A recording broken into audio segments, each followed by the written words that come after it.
Hello investors, thank you so much for joining me. My name is Michael from Deep Value Returns on Seeking Alpha. Today I want to talk about Farfetch. So Farfetch stock has been kind of left for dead and I'm going to talk about that. Obviously, this was a stock that I'd previously issued a sell recommendation, and after I issued the sell recommendation, including the 40% pop on Friday, the stock is down approximately 50%.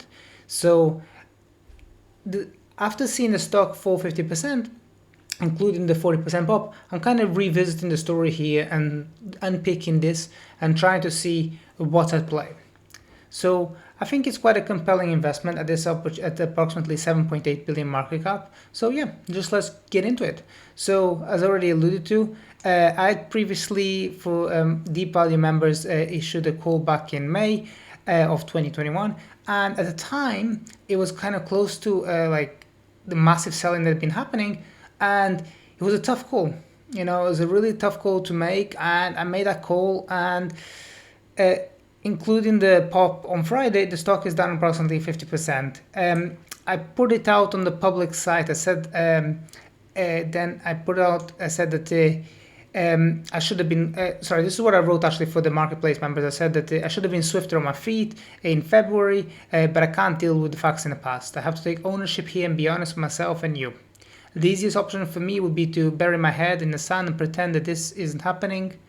This would be the easy option, but I will not do that. And then back in November of 2021, I said on the free site of Seeking Alpha, I said, I don't think it's worthwhile being invested here.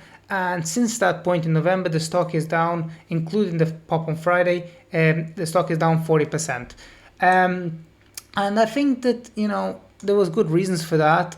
We're gonna get into that, but I'm not so interested about the past now. I'm just thinking about what's going on ahead. So Farfetch's revenues, they don't guide for revenues, okay? They guide for gross merchandise value, okay?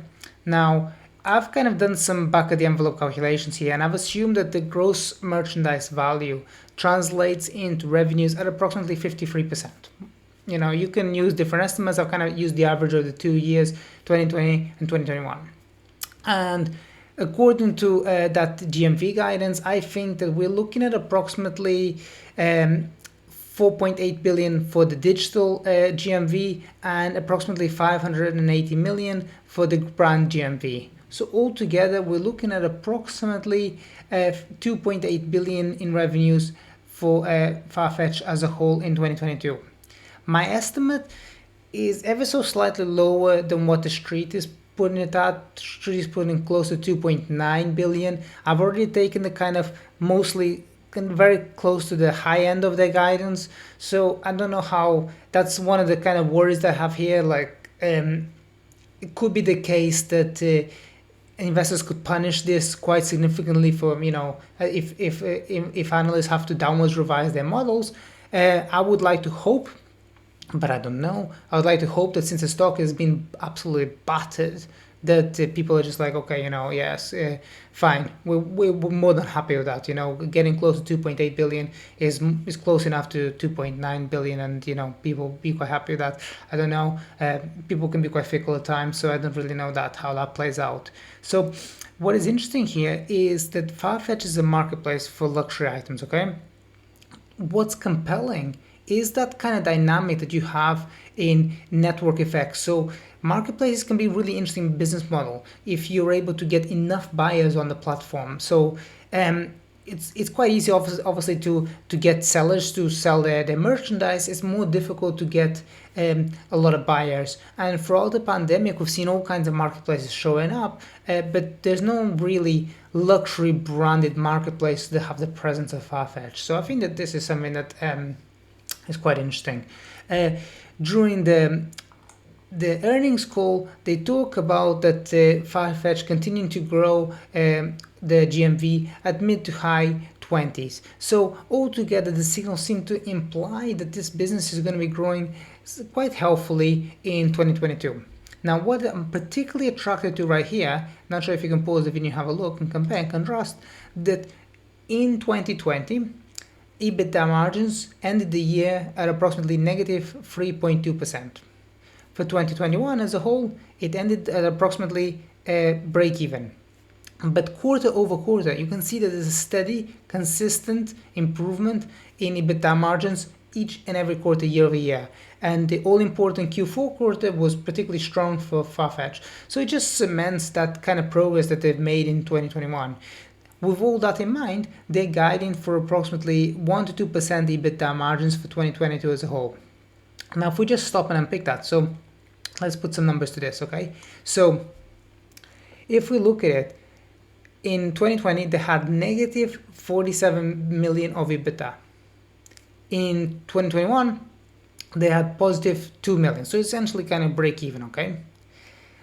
The guidance that I kind of use my own back of the envelope calculations, if I use 1.5% of adjusted EBITDA, which is the midpoint between 1 and 2%, I come out with approximately 42 million of adjusted EBITDA. Now, 42 million is not that big a deal when you have 7.8 billion of market cap, but it's just the progression here. So you go from negative 47 to break even to positive 47. So it's just a very strong and steady progression that you see over year. Now, when I previously issued my sell call, one of the things that I kind of was worried about was that the total number of shares outstanding had increased significantly by 36% year over year, and it actually ended Q4 with 473 million. That was one of the worries that I had, that they were just like really aggressively diluting the shareholder. But as it stands right now, the balance sheet has approximately 700 million of net cash. So this is after we take out the borrowings, the cash that's left, you end up with 700 million of net cash. So with all that considered, I'm thinking to myself, okay, they're not really going to need immediately to raise capital anytime soon. Okay, so the amount of shares outstanding is going to slow down. This is a founder-led business. Obviously, he's not very interested. Jose Neves is not really going to be interested in diluting himself further. So I think that's going to slow down. That's one of the worries that I had previously, and I think that's going to slow down. The other thing is that if you think about it, for this year, Farfetch is priced at approximately 185 times this year's EBITDA. Now, that sounds scary, I know, but I'm just thinking to myself, okay, look at the progression that it's made in the past 2 years. So it's not so much that I'm looking at the multiple, I'm just looking at the rate of the change here. So I'm thinking to myself, okay, if I think this through and estimate that next year, so in 2023, so I'm already looking out to next year, it makes approximately 80 million of EBITDA. That puts the stock priced at 96 times 2023 EBITDA. Obviously, again, that's not a very light multiple, but the business doesn't have a lot of capex requirements, and I think that there's some wiggle room here that as they gain more scale, the margins can even improve further. So they're investing for growth. They are growing.